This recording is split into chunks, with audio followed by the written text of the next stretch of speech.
Hi, and welcome to She Said, She Said. I'm Laura Cox Kaplan. I'm so happy to have you here. Today, we're talking about a very timely topic, voting, and what it means for a representative democracy like ours. My guest today is the amazing Kim Wehle. Kim is a constitutional law professor. She's a scholar in the area of separation of powers. She's been an assistant U.S. attorney, practiced law, done a number of different things in her career, but she's made this notion of civic literacy and helping people who should know about these topics, helping to educate us in a way that maybe we're not getting this in school. It's become her passion and her calling, and we'll talk to Kim about what we should know.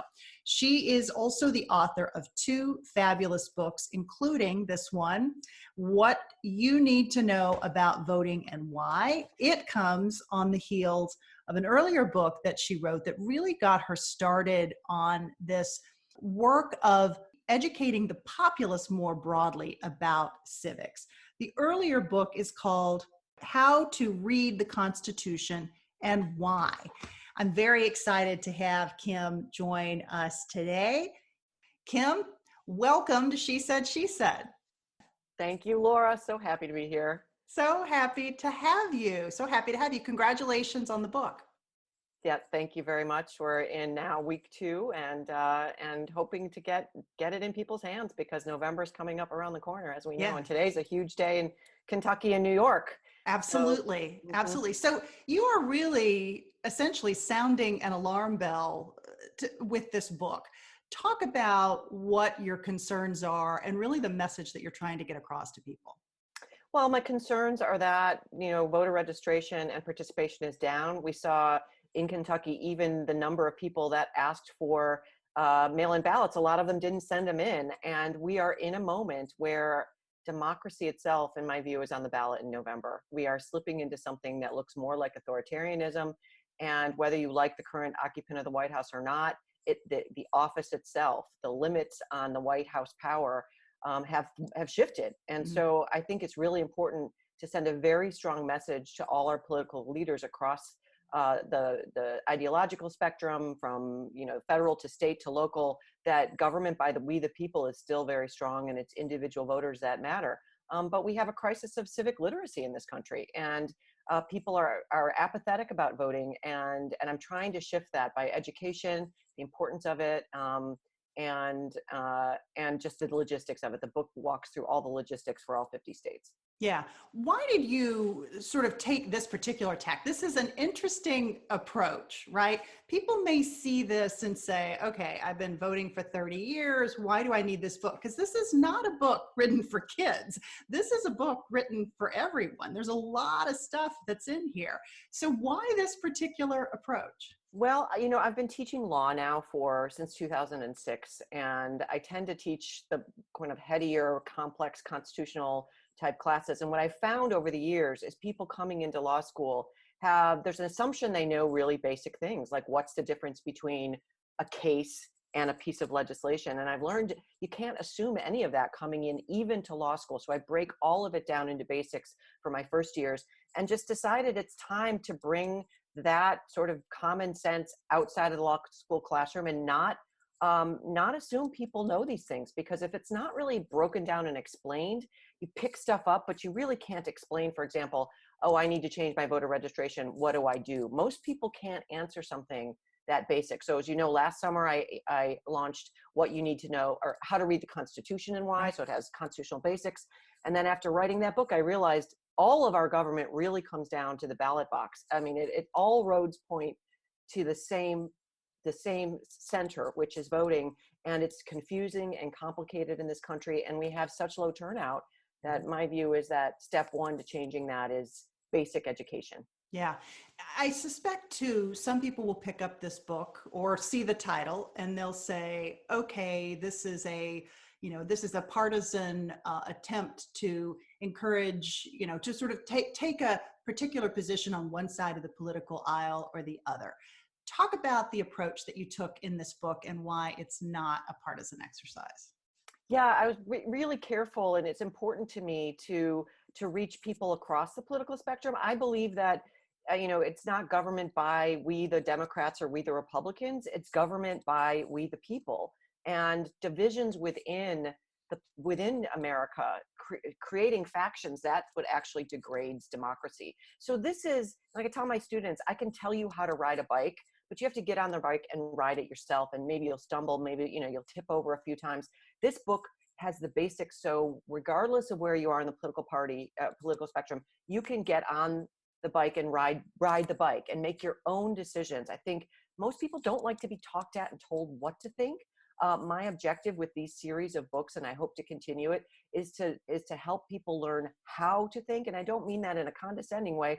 I mean, law school does teach people how to break concepts down, how to gather information on both sides, how to wrestle with ambiguity, gray areas. And there's a lot of gray in our voting system. There's a lot of issues that aren't quite black and white. And I bristle, it's understandable, but I bristle a lot at our culture's knee-jerk reaction to try to put someone in the red bucket or the blue bucket. I kind of want to be in the America bucket, and we can agree to disagree on things, but still find some common ground as Americans.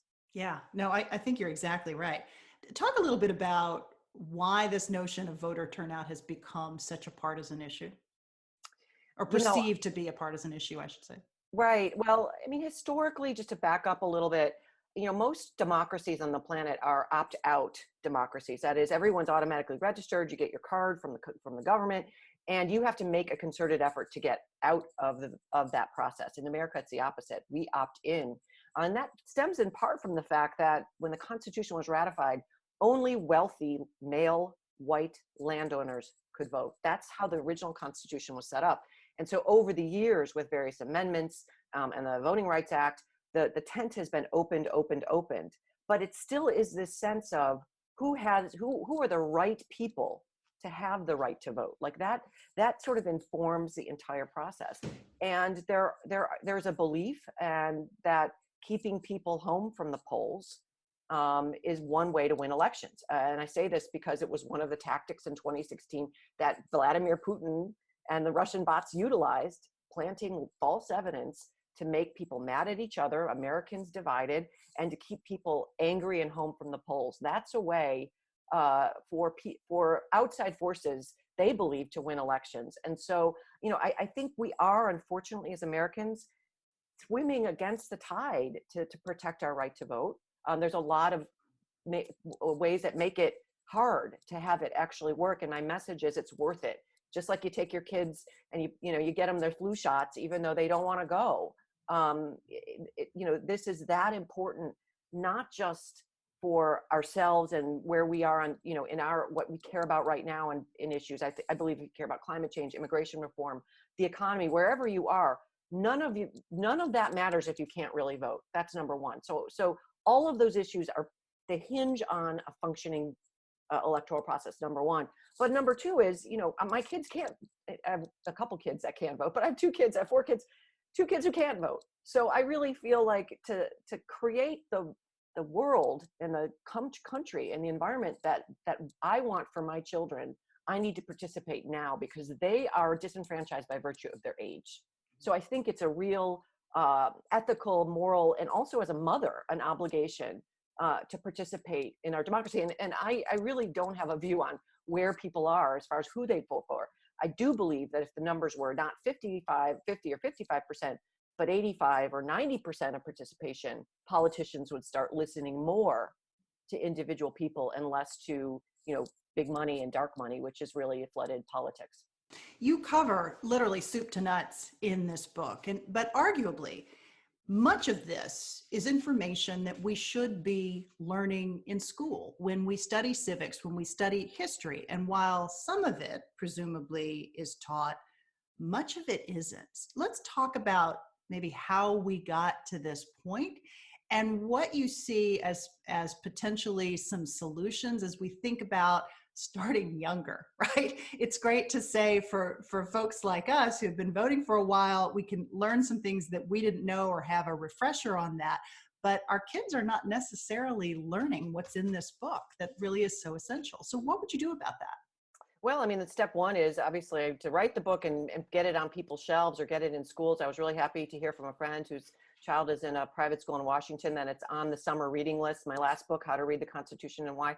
I think it's also modeling. So creating an environment in the home where we're modeling, not just voting, but educating ourselves about the issues. One of the classes I taught this semester at American University was a seminar about issues relating to democracy and the Constitution. And what I had the students do is read op-eds from various sources on every legal topic. And it was really eye-opening for them. They said, I've never read so many opinions on things. And it really shifted not so much what they thought, but how they thought about things.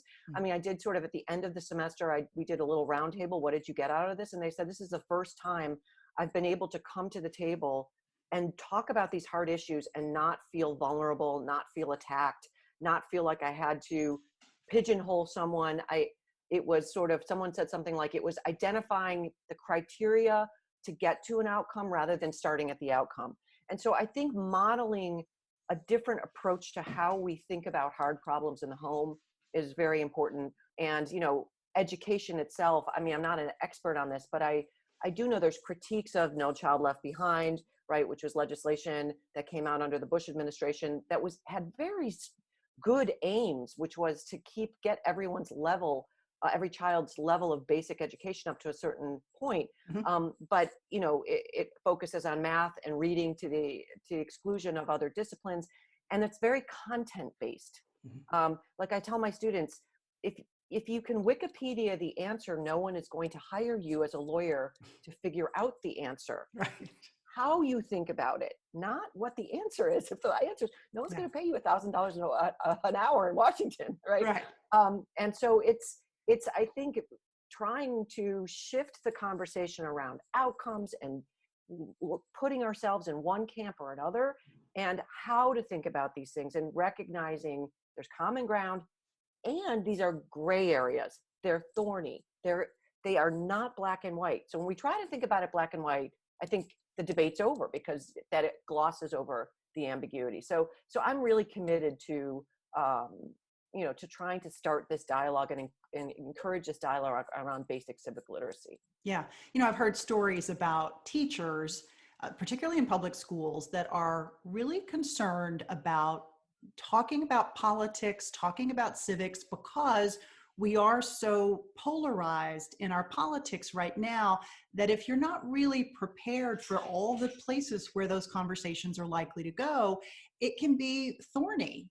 And so that they're, in some respects, maybe a bit of a default to say, I'm just not going to deal with that, because they're worried about how you have that conversation. How do you create the environment in your classroom, whether it's in the law school classroom like you're doing, or in high school civics class? How do you do that, Kim, so that you really get the benefit of all points of view and you're treating each other fairly and equitably, but you have a robust exchange of views and opinions? How do you create that environment?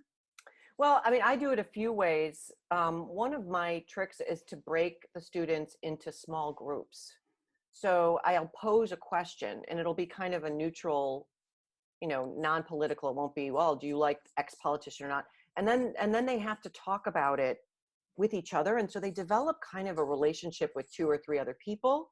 Then they're brought to the larger classroom, and they have some buy-in to the people they spoke to. Because I think that it's easy to alienate people, or easy to get angry when you don't have an actual face-to-face personal relationship. It's a little easier. So that is one thing. The other thing that I am, when comments are made that could be taken one way or the other, I tend to reframe them.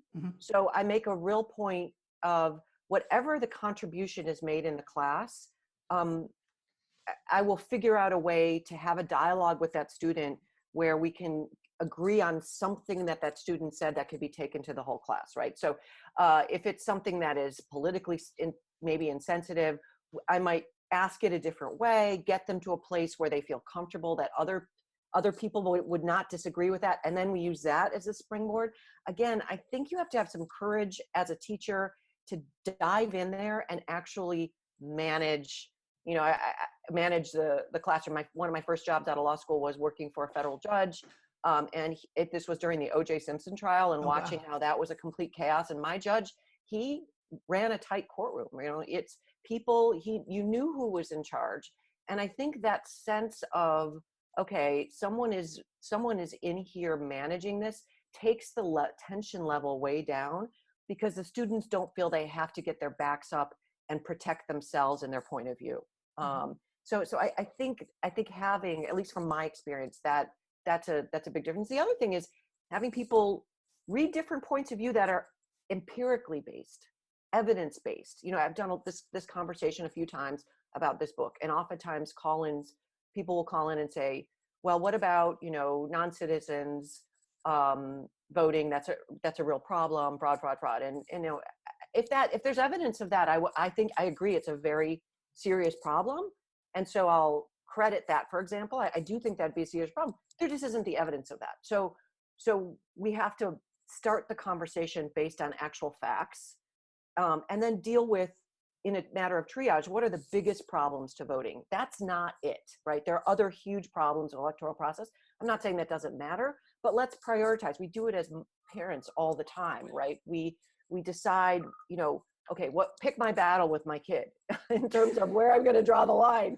And this is one of those. So I think these are just little tactics. We use our common sense, try to bring people into dialogue, use compassion, and just model that we're not going to just go for the dog whistles on either side of the aisle. I just don't do that. And it doesn't happen, frankly, Laura, in my classes. It's never been a problem. It's so interesting because you do hear these concerns from an awful lot of teachers, and it's, the environment is very, very challenging, but I think it's good advice, and something that frankly we can all take to heart. So this latest book comes on the heels of an earlier book that you wrote focused on what we need to know to read the Constitution, what we should know and why. And the exact title, which I want to make sure that I get exactly right, How to Read the Constitution and Why. So talk about, that was your first sort of foray, I think, into simplifying civics, in sort of the first topic that you were focused on. So talk about why you started there and what you were trying to accomplish with that book. Yeah, so I was reading the New York Times one summer a few years ago. I think maybe it was 2018. And there was a statement in one of the articles about the pardon power, the president's pardon power. And the statement was, the pardon power is absolute. There are no limits on the pardon power. That's just not fully accurate. I mean, all of the Constitution is contextual, and there's balancing tests everywhere. So I wrote my first op-ed, basically clarifying how to think about this, that you can't just have, the Constitution isn't black and white. I mean, you can't enslave people. There are a few things that are black and white. Mm-hmm. And I was under a contract to write a very scholarly book for Cambridge on outsourcing in the Constitution. When you use private contractors to perform government acts, what does the Constitution have to say about it? And I found myself, as I've started writing more op-eds, writing a different book. I'm like, this book is not written for other scholars. I'm starting to break down these ideas like I do in the classroom. So I got an agent, and Harper took the idea in 24 hours. I pitched it, and they yeah, I mean, there's definitely, I think what I have found, even in, among highly educated people around Washington, the cocktail party or not, a lot of basic civics just isn't in people's vocabulary. And there's almost an embarrassment sometimes that it's not there. It wasn't taught, and it wasn't taught in a way that they can have that knowledge in their backpack and walk around with it. So my books are very much use common sense examples, lots of metaphors that make sense in your own life, that if you can't remember, this provision of the Constitution or this case, you can remember something like, you slow down if there's a speed camera hiding in the bushes. It's not the speed limit itself that manages your behavior, it's the consequence. And that's the same for the president. That's the same for Congress. Excuse me a second. Okay. I think one of my kids just came in. I'll let my dog. Is that your dog or my dog? Maybe. My dog. So the objective of the books is to use analogies that people can carry with them in their regular lives. And I was talking about, I use the speed camera analogy a lot. The question with the government and the president isn't so much, can the president do that? But if the president does it, what's the consequence? If there's no consequence, the answer to the first question is yes. It's not so much what the law is. Mm-hmm. It's what's the consequence for violating the law. And if you're a parent, you know this. You can have a no eating in the living room rule, and you let your kid eat one time in the living room and there's no consequence. The rule is gone. The kid knows you're not serious about that, and you're not going to enforce it. So who cares about the rule? It's exactly the same with the Constitution. I think that's a really eye-opening concept for a lot of people that they'll take away from the book, for example. So when you turn on the TV and it's, oh, this happened with Bill Barr, or this happened, again, the question is, okay, well, if this is not okay, what's the consequence? If there's no consequence, that is the new normal. And that baton, that seat of power, that amount of power, the belt and suspenders of the office will go to the next president. So I really think Joe Biden, if he wins, is going to take on an office with a lot more power than Donald Trump had, because of how this Congress has handled Donald Trump. Interesting. So that's where, again, Laura, I don't see this as a partisan question. It's a job description question, right, for Americans, for who gets to have the power to our own power to self-govern. Yeah. Yeah. We're our own bosses in that regard, but not if we don't issue the ticket for speeding. Yeah. Another area that I'd love for you to talk a little bit about, because of your background as an expert in separation of powers, is that the Supreme Court has become a very controversial body in the minds of an awful lot of people. And the reason why that has happened, I think, is very important, and it goes to the heart of your expertise. Lack of, one branch doing their job leads to, a significant impact on the decisions that are taken up and made. Talk a little bit about this shift that has occurred and why this has happened. Well, yeah, that's much misunderstood. I mean, I think a lot of people want things to go to the Supreme Court. I'm not so much in that camp, because the Supreme Court construes the Constitution. It reads the language of the Constitution. Anyone who claims that there are good judges and bad judges based on how they read the Constitution doesn't understand, or is not admitting it's an old document. In my first book, I have a poem, and we as an example, different ways of reading language of a poem, language of the Bible. Constitution's the same way. You got to interpret it, right? So judges do that. But when you put a case before the United States Supreme Court that's under the Constitution, they read it, that's like amending the actual Constitution. The only way to change that reading is to change the configuration of the court, have them reverse themselves, or do a constitutional amendment, which would be 2/3 of both houses of Congress and 3/4 ratification of the states. It's set in stone. So I would rather see things happen in the legislature through legislation that we can change. If we don't like it, we can tweak it. We can, elect leaders in there that are politicians that are going to change the legislation.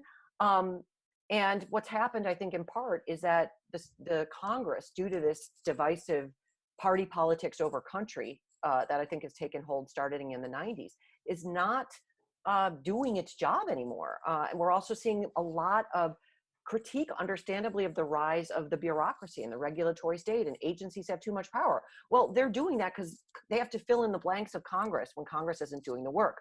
DACA, we saw this with Obama. We had a big decision last week, a lot of critique of DACA. That, in part, the president stepped in because Congress wasn't doing it.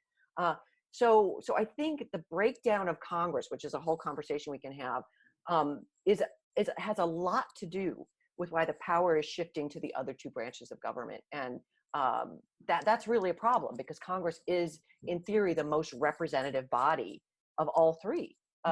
It's bipartisan. They're there to represent individual constituents from both sides of the aisle, and they're stuck. They're not compromised, just like in the classrooms you're talking about.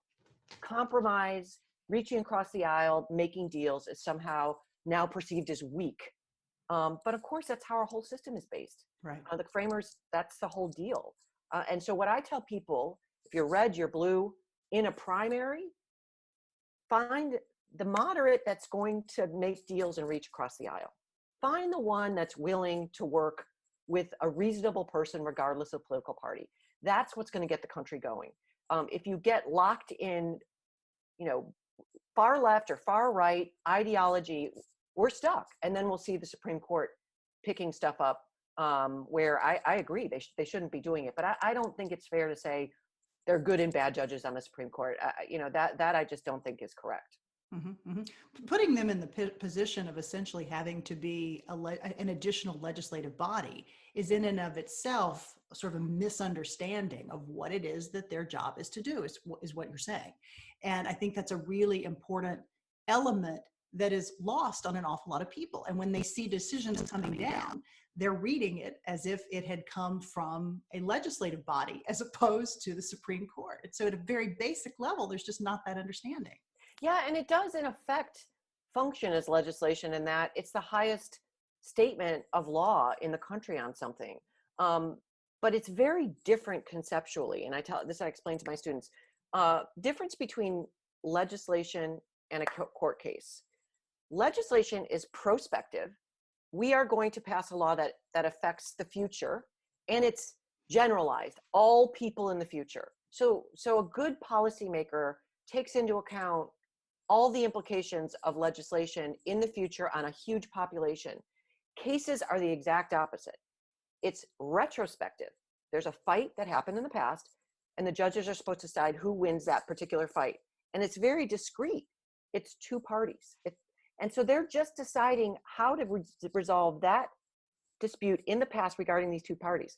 But it has implications. You have to then read the tea leaves of that decision and apply it to new situations like a legislature. It's fundamentally a different exercise. But as you indicate, because the Supreme Court, I think, is getting cases they shouldn't, they always have, and it's an important body. But there are things that could be done in the legislature that's not happening. And I think that would be much, much better for the American public to have legislatures actually start working and let the courts just really resolve disputes between individual parties and not make these sweeping decisions that affect all Americans, because they're not representative.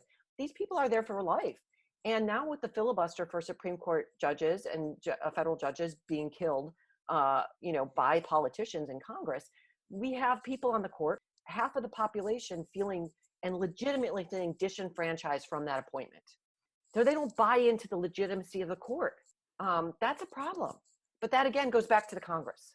I want to dig into back to the topic of voting and a couple of areas that I think are sort of interesting. One is an idea that is being put forth in certain circles around this notion of ranked choice voting and what that means. I'd love for you to sort of give us a little bit of a discussion. And then I want to shift and talk about the Electoral College, because I think it's so misunderstood. So on ranked choice voting, this is an idea that's gotten some life in some circles. Talk about what that means and what impact that might have. Right. So both of those, actually, I'm glad you brought them up in one question, because I do think they're related. And it's about how you count votes, both of them. So normally we will go into the ballot box, and we have this two-party system, Democrats, Republicans. That's not in the Constitution, by the way, but it's taken over politics. And you get two choices, and it's all or nothing. You put all your eggs in this basket or all your eggs in that basket. If you don't like either of the options, some people feel really like, I don't want to vote because these are terrible options, and why is this my only choice? Ranked choice voting is used in other parts of the world, in other democracies. It basically allows you to list the people that you would be okay with by order of preference. And you can pick from both sides of the aisle. So you might say, here's my first, second, third, fourth, fifth choice. And then all of the ballots are counted up for all five. And then you cross out the lowest, the loser, the person who gets the least amount of votes. They're then off the ballot. And then you keep doing that calculus until you basically get to options that are there's buy-in from both sides of the aisle, because everybody kind of like these people the best. Mm-hmm. It's sort of like weighing in on, liking something on Instagram. And so there are benefits to that, in part because it brings everyone to the table. You're not sort of disenfranchised if your candidate just didn't get enough and you feel frustrated. You have buy-in across in the entire process. So even if it's not your first choice, you got somebody on there that you like. It allows, as I indicated earlier, I think finding more moderate candidates is probably a good thing for democracy, so that we can get some more deals done in the Congress and at the state level. So it also allows, it allows more options in terms of just moderate candidates crossing the aisle. So some of the problems with it, I mean, there are pockets in the United States that are using it. It's just, it takes some skill and expertise and experience to actually have this executed properly, and you have to wait a little longer to get the answer. And we have this knee jerk, we want on election night to know who won. That might change, because I think with COVID and mail-in voting, it's going to take longer to vote to actually count ballots. So maybe that'll shift. So that's ranked choice voting. But it just shows, if you tweak at the state level how things are done, you can have big impacts without a constitutional amendment, without going to the Supreme Court, without these big sweeping changes. The Electoral College was created by the framers because they were worried about small states basically being gobbled up by the federal government and being outshined by the larger states. So it's a way of kind of like every state gets 2 senators regardless of size. Also, just we don't want the little guys to be snuffed out, because remember, back then it was the New Yorkers or the Virginians. They were Right. really, really loyal to their state. The problem again with the Electoral College is how you count the votes. In most states, it's a winner take all system. So let me give an example. Say you have a state that gets 10 electors. So it's the electors that actually cast the votes for president. That's the difference between the Electoral College and the popular vote. And under most states, the electors go along with the popular vote. The theory is that they can do on what they can think independently, but they don't really think independently. I mean, that was the framers' theory. They basically just cast based on what the popular vote is. However, if you've got 10 electors for one state, and you've got 60% who voted for Joe Biden, 40% who voted for Donald Trump, all 10 electors in most states have to vote for Joe Biden in the Electoral College. Another alternative would be proportionate voting. 6 go for Joe Biden, 4 go for Donald Trump. Then when they're casting votes for the presidency, the Electoral College actually mirrors the popular vote. With a winner-take-all system, all of the electors go, so long as someone gets 51% of the vote, they get all those electors. That's where the disconnect happens. I see. And so people who voted for the losing candidate in your state feel disenfranchised. And when there's narrow margins in the popular vote, you see this, I don't know, 4 times in our history, where the Electoral College goes a different direction, because in most states, whoever won got all the electoral votes, even though they didn't get all the popular votes percentage-wise. So that's something that can be tweaked at a state level through your state legislature. We can keep the Electoral College and not have, again, another reason for Americans to be mad at each other. I mean, that's one of my objectives, Laura. Let's just take some of this stuff off the table that we don't have to fight about and be mad at each other about. We can fix it in a rational way. Let's have elections that actually work, right? That we don't have fraud, but it's not so hard to actually vote. That takes political will, it takes money. But I would love it if people could just not fight about legitimacy of elections. Let's let everybody who can vote safely and securely, and then have real policy debates about serious issues that are going to affect our children in the future. Let's talk a little bit about technology, Kim, and the fact that we are still in the midst of COVID. You know, there are loosening guidelines where we can get out and about, but still with masks and things like that. I'm recording this podcast remotely still, and probably will be for some time. When people go to the polls in November, it's going to look potentially very different from the way it has in the past. Talk a little bit about your thoughts on technology, on mail-in ballots, kind of what we're looking at over the course of the next few months. Well, today is a great day to ask that question, because of course, people in Kentucky are going to the polls today for their primary. And hopefully I'll get this, so we're recording on Tuesday, June 23rd, and I'll hopefully get the conversation up either later this afternoon, but more likely tomorrow morning on Wednesday. So people listening will have, yeah.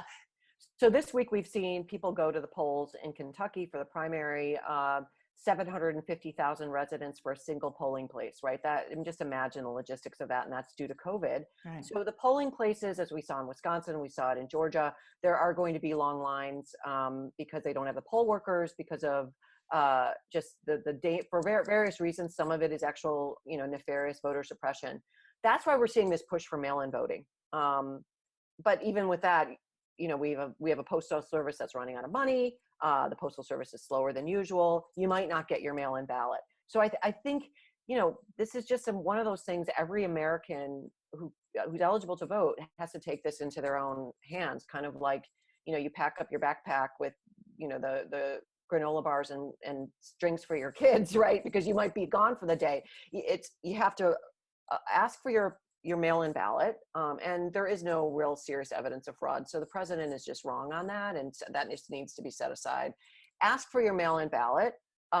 Every state but 5, I think now you can do it based on COVID and get one. Get it in the mail. Actually cast your ballot as soon as you get it. If that doesn't work, if you don't get it in time, I think check on the Secretary of State's website for your state that has the most accurate information. It's in my book as well, but these things are changing. It's also on my website, the COVID Changes, kimwehle.com. But get on your Secretary's state website, see if your polls are open early. Go to the polls with your, hand sanitizer and your mask. Barring that, I think we're going to have to just plan to wait in line in November. And what's really, I think, tragic about it is this choice between health and protecting your health and exercising your constitutional right to vote. And there are a lot of failures around that. I mean, the Brennan Center of Justice estimates we need $2 billion to have a good election in the fall that should come from the federal government. That legislation is not happening. One of the COVID bills gave the states $400 million, but that's not what they need. So a lot of the problems in our electoral system is just they don't have the money. It's been 2000. Last time the federal government gave serious money for equipment on election day was 2002. I mean, how many people are using a flip phone from 2002 in your personal lives? Right. I just think, Laura, this is a no-brainer. This should not be a hard thing. It should run like clockwork. We have the technology. We just don't have the political power and the political will to do it. So, one of my areas of passion for a number of years has been getting more women engaged in politics and engaging civically. I'm curious if you've ever thought about running for political office, or maybe rather than putting you on the spot, so I didn't mean to do that, but also like how you look at the data around women's engagement generally and kind of how that breaks down, how voting breaks down along gender lines, if you have that data or some sense of it. Yeah, I don't have that data at my fingertips, but I do know, one of the big constituents in this particular election that is shifting, I think, in the Republican side, as far as I understand, are women, and that women are shifting away from traditionally, I shouldn't say traditionally, Donald Trump in particular. And if you were to drive down my street, I have 4 daughters, and they pulled out of a dumpster a literally giant blue and white banner that says "Vote for More Women," and they pull it out of the garage every time there's an election. They're like, "Mom, you can't take it down." I mean, I do think women, just from a personal anecdotal level, I think we think differently. We're collaborators. We're problem solvers. Our brains are wired in a way that we can juggle a lot of stuff at once and manage it. We can prioritize, and we can do things with passion and communication and understanding. I don't mean to say every woman's like that or men aren't, but I do think this is one sort of another easy way. It's not a one size fits all, but getting more women in politics, we might see things change just by virtue of the personality and the way women are we're consensus builders, and again, I'll probably get in trouble for sounding very gendered, but I'm a believer in that as one way, I think, to just shift the energy around this, which is so stuck and causing so many intractable problems. But people can get involved without actually running for office. If you get one person who's not voted before registered today or this week or next week, if we all did that, we'd go from 50% of eligible voters to a much higher number. So you could have an impact, just call grandma or Aunt Lorraine or your next door neighbor or your colleague and get that going. Right. We can make an impact. And I think dialing into our instincts as mothers, frankly, which is a big part of my identity, really drives this work that I do. Yeah. You have, I think it's fair to say, found your passion. You found these topics that just light you up inside. Talk about that journey to get to that point and how you knew this was the area that you wanted to focus on, because you've done a number of different jobs within the legal profession. Talk about how you found this calling.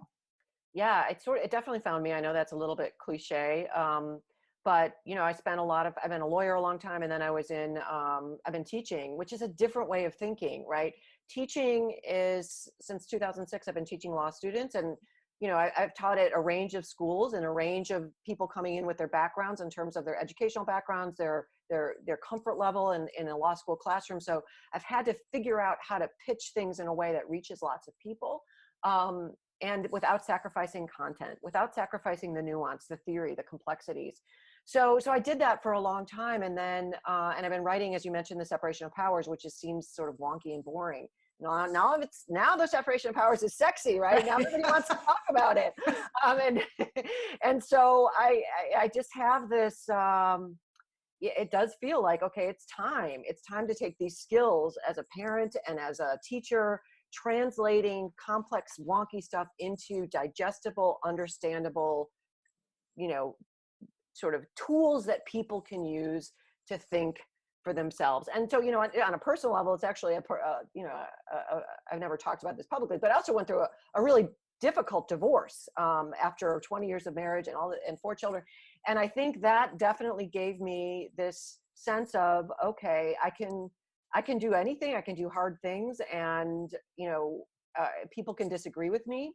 That's okay. I don't need people to agree with me to have my own truth around these things. And I do think that those two things coming together at this point in my life has just given me the gas in the tank, so to speak, Yeah. To share my energy in a different direction. Yeah. So when you think about the impact that you hope to have with this work, sort of looking back on it, what do you hope that will be? Well, I do hope that this message gets bigger. I mean, I'd like to look back and see this notion of thinking, talking about how to think, and talking about how to, and this sounds a bit cliche, but talking about, the importance of building blocks of education as a foundational concept. I would love to see some of these influencers, celebrities, people on social media that, social media gets such a bad rap, but let's face it, this is our world, to start capturing some of that technology, and our young people, and to make it cool to understand these things, to feel empowered, to understand this is the way to feel that you're empowered in your life, not to drag people down, and not to get angry, and not to have to, vilify others, and be in a pack, but to empower yourself, to use your own voice and to have your own tools. I would love to see one day, like, remember when Laura and I had that conversation, and then that conversation took on in various places. That would be my dream. But even doing this piece, frankly, I feel very proud to have this platform, to be participating in this very critical moment in our democracy. As I said, democracy is on the ballot. If you imagine yourself going to the polls in November, and on the ballot would be American democracy or something like North Korea. And I'm not saying that that's what we have right now. I'm just saying if that were theoretically the stark choice, and that we're going to make the impact, I really think people would find a way to get themselves registered and voting. If people understood that's what was at stake, Right. and I'm saying as a constitutional scholar, that is what's at stake. And to think in the rearview mirror, gosh, now the stormtroopers are at the back door, so to speak, for American democracy. What do I do? That's not the time. Now is the time to quit smoking, right? If you want to avoid some serious lung disease. I mean, we've heard this in other parts of our lives, and it's hard to capture this. The urgency of this, and it's not red and it's not blue, and it's much bigger than Donald Trump. It's much bigger than Joe Biden. It's much bigger than this Congress. It's about the American experiment. The framers thought they had 20 years of this. They didn't think it was going to work. And we made a couple of centuries, but the last really thriving democracy, traditional democracy, was Athenian Greece 2,000 years ago. It took 2,000 years Right. to get it again with America. I don't want to. I'm hanging on for dear life, Laura. I don't want to wait another 2,000 years. Amen, sister. Beautiful. Kim, listen, thank you so much. This was terrific. I really loved the conversation. Appreciate you joining me. I hope we can do it again. Thank you. I would for love that. And in invitation. person, hopefully. Yes. Oh gosh, that would be great. That would be great. We'll have a All long right. relationship, I think. Yeah. Absolutely. Yeah. Absolutely. Take care. Thanks again. You too. Thanks, Laura. Okay. See ya. To learn a bit more about Kim, check out the show notes for this episode, episode 110. I will include links to Kim's website, as well as links to both of her terrific books, her latest, What You Need to Know About Voting and Why, and her earlier book on the Constitution. As always, I'm so grateful that you took the time to join us. I hope you learned a few things, and I'd love to hear your thoughts on this episode or any others. You'll find all of our content on the website at shesaidshesaispodcast.com. Take care.